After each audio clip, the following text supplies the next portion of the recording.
what you are conditioning is not the air. What you are conditioning is us. You are getting conditioned, I am getting conditioned, the human race is getting conditioned. It is not air conditioning anymore, it is human conditioning now.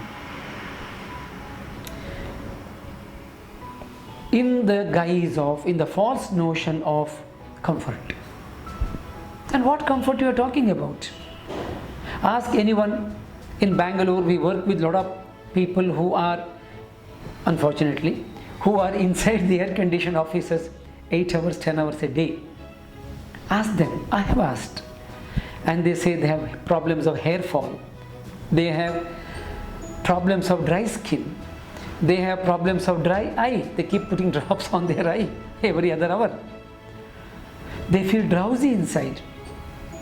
Their body has lost tolerances. So much that when they have to come out into a non-air conditioned position, as I said, 4 degree to 40 degree, they are finding it unbearable.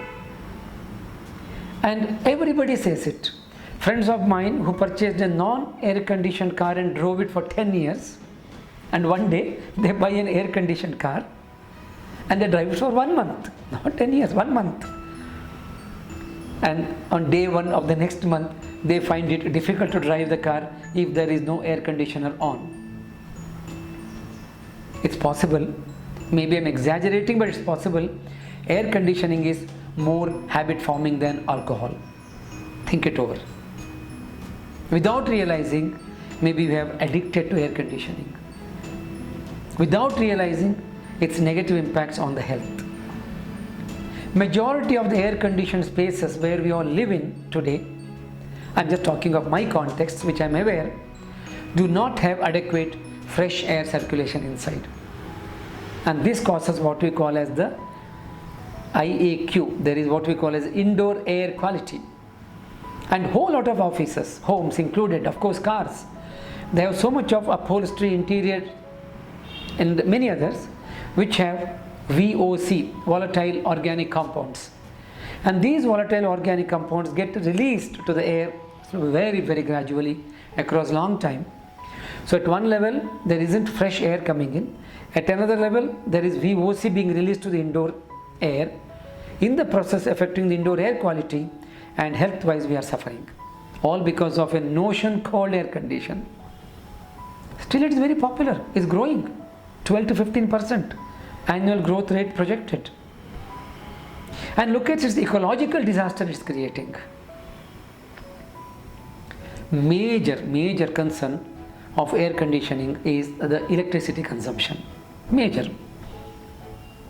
And we know at what ecological cost, resource cost, electricity is produced.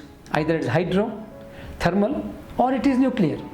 And the transmission, related issues, one can go on listing 100 matters here. The AC units itself, central air conditions, split AC units, room air conditioners, the different kinds. Technology is now improving. Now they claim to be noiseless, less noise air conditioners. But what happens to all the technological obsolescence which is coming in around today? If you go to any old office building, you see hundreds, thousands of AC units all over the place, and I'm pretty sure 10 years down the line, walk down the lane, you will not find any one of them. Mostly all of them would have been replaced. And where do they go? Who can bear that waste? And the kind of embodied energy that goes into the manufacturing of the newer unit to supply to the ever hungry mass, which thinks air conditioned life is a heightened life.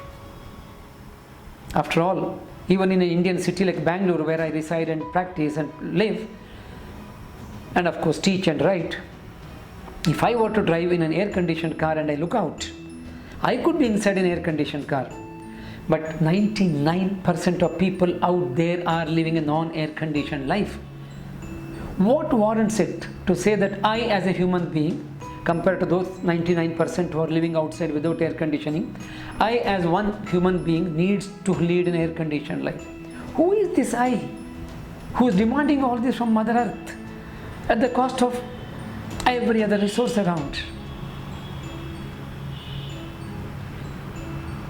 Air conditioning in many cities today are causing what is called as heat island effect, because it is throwing the indoor heat outside. Automobiles throw the indoor heat outside along with, of course, the burning of the gas together. Many parts of the city are now having increased urban temperature, and it's called as heat island, urban heat island. Friends, it's time we start thinking about air conditioning, and it's time we start thinking about, is it conditioning the air or is it conditioning us? So what can you and I do about it? It's easy to say, minimize air conditioning. Of course, that is the one best way. We can bring back the body tolerance, wherein we can again live between 4 to 40 degrees centigrade.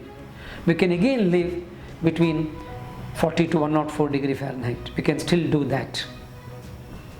Not everyone may be willing. Minimize at least. There are areas wherein air conditioning is imperative. Hospitals, operation theatres, large auditoriums, labs of certain kind. One can go on giving the list. So one is not trying to say we should not have any air conditioning at all. No. We need to have air conditioning, but only where it is judiciously required for both the health of our own bodies and the health of Mother Nature.